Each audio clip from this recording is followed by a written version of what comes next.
Hi guys, get ready with me for the day while I tell you guys about my Bali trip. যদি তোমরা আগের ভিডিওটা না দেখে থাকো প্লিজ ওইটা আগে দেখে আসো। ওইটাতে হচ্ছে আমি ভিসার অফিসের একটা স্টোরি শেয়ার করেছি।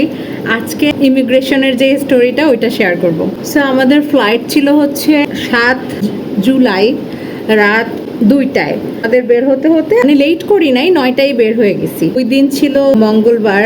আল্লাহর দুনিয়ার ওই দিন সব জ্যামই হচ্ছে এক্সপ্রেসওয়েতে ছিল। আমাদের অলমোস্ট 1 আওয়ার টাইম জাস্ট জ্যামেই বসেছিলাম। এয়ারপোর্টে পৌঁছালাম তখন অ্যারাউন্ড 10:30 কি 11টার মতো বাজতেছিল। আমরা এমটিভির ক্রেডিট কার্ড ইউজ করেছিলাম যাওয়ার জন্য।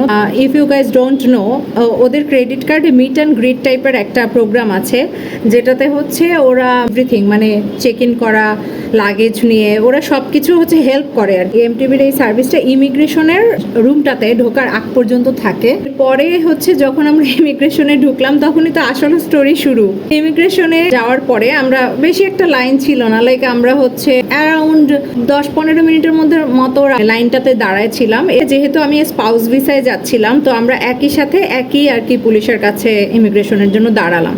পাসপোর্টে আলাদা করে স্পাউস নেম লেখার এরকম কোনো অপশন নাই। এই জন্য এরা বলতেছে আমাদের নাকি প্রমাণ করতে হবে যে আমরা আসলে হাজব্যান্ড ওয়াইফ নাকি। Like what is this behaviour? Literally আমার হাজব্যান্ড এভরি সিঙ্গেল ডকুমেন্ট নিয়ে গিয়েছিল, like marriage certificate and everything. আমাদেরকে উনি আরেকজন যেই অফিসার এনার কাছে নিয়ে গেলেন। যাওয়ার পরে উনি কিছু ডকুমেন্টস দেখতে চাইলো, তো ওগুলো দেয়া হলো। দেওয়ার পরেও বিলিভ করতেছে না। হি ওয়াজ লিটারালি আস্কিং মি যে আপনার হাজব্যান্ডের নাম কি। লাইক আমি পুরো বোকা হয়ে গেছি যে হাউ ইজ দিস পসিবল? আমরা লিটারালি এভরি সিঙ্গেল ডকুমেন্ট তোমাদেরকে দিচ্ছি আর তোমরা হচ্ছে মানে কি করতেছো? ফাইনালি ওরা 1 আওয়ার পরে কনভিন্সড হয়েছে। তারপরে আমার ব্যাংক স্টেটমেন্ট দেখতে চাইলো, যেটা হচ্ছে নিয়ে গিয়েছিলাম না। সো ফোন থেকে হচ্ছে অ্যাপের মাধ্যমে দেখাই দিলাম।